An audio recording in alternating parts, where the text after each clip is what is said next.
এখন সময় ওই 8:30 মতো বাজে। দেখো নিয়ে নিয়েছি এখানে ব্রেকফাস্ট। আজকে ব্রেকফাস্টে রয়েছে ছোলার ডাল আর তার সাথে রয়েছে আটার রুটি। ব্রেকফাস্ট মোটামুটি আমাদের সবারই কমপ্লিট হয়ে গেছে। এবার বাবা বসেছে আমার মিনি গার্ডেনের একটু এই টবটার পরিচর্যা করতে।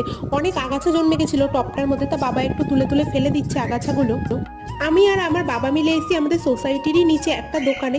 তো টুকিটাকি কিছু দরকার ছিল জিনিসপত্র, তা বাবা এখান থেকে একটু নিয়ে নিল।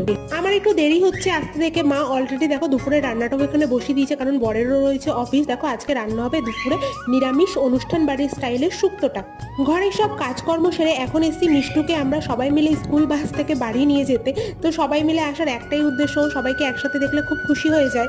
দুপুরে তো রান্না হয়েছিল নিরামিষই, তা ভাবলাম রাত্রিবেলা আমি সবার জন্য একটু চিলি চিকেন আর একটু পিস পোলাও বানাই। চিকেন পকোড়াগুলোও ভাজা হয়ে গেছে, এখানে দেখো আমি সসটা রেডি করছি আর ওদিকে পোলাওটাও কমপ্লিট। ব্যাস ভিডিওটা এ পর্যন্ত। যদি ভালো লাগে আমার চ্যানেলটা সাবস্ক্রাইব করে পাশে থাকো, ভিডিওটা একটা লাইক করে দিও।